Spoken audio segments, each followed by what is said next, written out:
Hello दोस्तों, HCL take के quarter 3 के रिजल्ट्स आए हैं, उनके बारे में बात करेंगे। डिविडेंड कंपनी ने अनाउंस किया है, डिविडेंड के बारे में चर्चा करेंगे और क्या इंपॉर्टेंट चीजें हैं क्वार्टर 3 के रिजल्ट में, सबके बारे में बात करेंगे। देखिए, डिविडेंड 10 रुपए पर शेयर एचसीएल टेक ने अनाउंस किया हुआ है। दोस्तों, quarterly consistent dividend paying company रही है लगभग 18-19 साल से एचसीएल टेक, और इस क्वार्टर में भी उन्होंने डिविडेंड दिया है 10 रुपीज पर शेयर का। इंपॉर्टेंट डेट है जनवरी 20। तो किसी इन्वेस्टर्स को डिविडेंड के लिए अगर इंटरेस्ट है तो जनवरी 20 से पहले, फिर से नोट करिए, जनवरी 20 से पहले जिनके पास भी स्टॉक है तो उनको डिविडेंड मिलेगा, तो वो डिविडेंड के लिए एलिजिबल होंगे। जनवरी 22 रिकॉर्ड डेट है, और जो पेमेंट की जो डेट है, डिविडेंड की जो पेमेंट है उसकी डेट है 4 फरवरी। अब डिविडेंड को लेकर भी कंपनी ने पॉलिसी चेंज की थी, ये पिछले क्वार्टर में की थी। फाइनेंशियल ईयर 22, मतलब अभी जो फाइनेंशियल ईयर है 22 से लेकर 26 तक जो भी इनकम होगी 75% वो डिविडेंड दे देंगे। तो ये डिविडेंड पॉलिसी है। तो इस साल इसीलिए आपको लग रहा होगा, जब पुराने शेयर होल्डर है बिल्कुल उन्होंने नोटिस किया होगा कि इस साल डिविडेंड कंपेरेटिवली ज्यादा आ रहा है, और एटलीस्ट मैं तो ये नोटिस कर ही पा रहा हूं दोस्तों। तो डिविडेंड की बात हो गई, अब बात करते हैं रिजल्ट और उसके गाइडेंस की। देखिए, रेवेन्यू जो है उनको उन्होंने एक्सपेक्ट किया है डबल डिजिट जो है कांस्टेंट करेंसी में ग्रो करेगा। फाइनेंशियल 22 जो अभी चल रहा है, क्वार्टर 3 तो हो गया है, क्वार्टर 4 में। और दूसरी चीज ये बहुत इंपॉर्टेंट है, और ये मैं आपको अभी थोड़ी देर में बताने वाला हूं।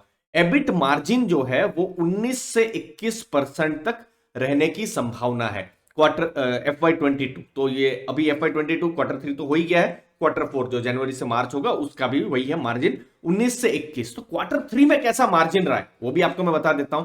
तो क्वार्टर 3 में आप मार्जिन देखिए, ये रहा EBIT, earning before interest tax, और ये रहा मार्जिन।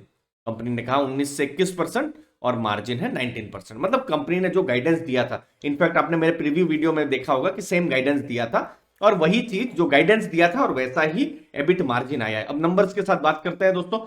रेवेन्यू 22,331 करोड़ का है, एबिट है 4,251, और जो नेट इनकम है वो है 3,442 करोड़ की, और वही है इनकम का 75% डिविडेंड। तो ये भी चीज आप ध्यान में रखिए।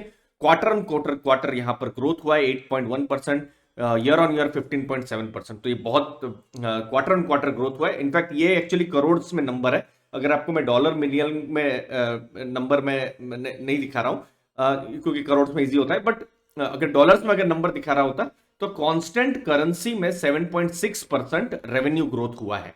तो यहां आपको 8.1 दिख रहा है, तो वो 7.6% हुआ है, जो कि 12 साल में हाईएस्ट है। तो ये एक बहुत बड़ी एक नोटेबल चीज है जब एचसीएल के रिजल्ट आए हैं। कंपनी कमा कहां से रही है, मेरा मतलब है कहां से बिजनेस ला रही है, कौन सी ज्योग्राफी से।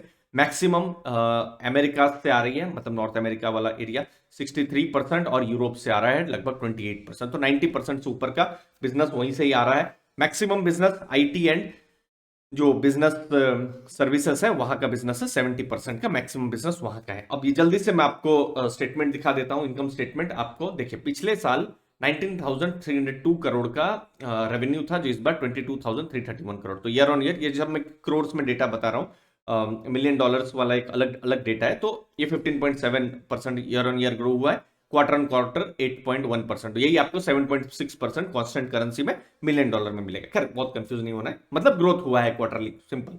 ओके, तो यहां पर 4,251 करोड़ जो हमने देखा। EBITDA 5,242 crore, year on year थोड़ा सा नीचे हुआ है, ईयर ऑन ईयर थोड़ा सा नीचे हुआ है, और क्वार्टर ऑन क्वार्टर ये ग्रोथ हुआ है। तो ओवरऑल अगर आप देखेंगे तो जो मार्जिन रहे हैं, जो उन्होंने गाइड किए थे 19%, उसके आसपास ही रहे, वही रहे हैं इनफैक्ट। अब क्वार्टर 4 का इंतजार रहेगा। मुझे लगता है डिसेंट रिजल्ट आए हैं। एचसीएल टेक को बहुत देखा जाता है कि जो उनकी जो पीयर कंपनी है, इन्फोसिस है, टीसीएस है, विप्रो है, खासकर विप्रो, तो उनके कंपैरिजन में थोड़ा सा वैल्यूएशन के हिसाब से थोड़ा सा डिस्काउंट में ट्रेड कर रहा है। तो बहुत ही इंटरेस्टिंग रहेगा क्या इन रिजल्ट्स के बाद स्टॉक कैसा ट्रेड करेगा। बट लॉन्ग टर्म इन्वेस्टर्स को इन्होंने वेल्थ क्रिएट करके दी ही है, तो उनके लिए एक, क्योंकि कंपनी ग्रोथ कर रही है, तो उनके लिए तो लॉन्ग टर्म के इन्वेस्टर्स के लिए तो एक अच्छा न्यूज है ही दोस्तों। बाकी ब्रोकरेजेस का वेट करेंगे कि उन्होंने क्या टारगेट दिए हैं, क्या सोचा है अब एचसीएल के रिजल्ट्स के बाद। तो एनालिसिस होगी, उसके बाद हम आपके पास वो वीडियो भी लेकर आएंगे दोस्तों। धन्यवाद आपके टाइम के लिए। चैनल को दोस्तों जरूर सब्सक्राइब करके रखिएगा, मुझे उम्मीद है आपको वैल्यू मिली होगी। थैंक यू आपके टाइम के लिए, थैंक यू वेरी मच दोस्तों।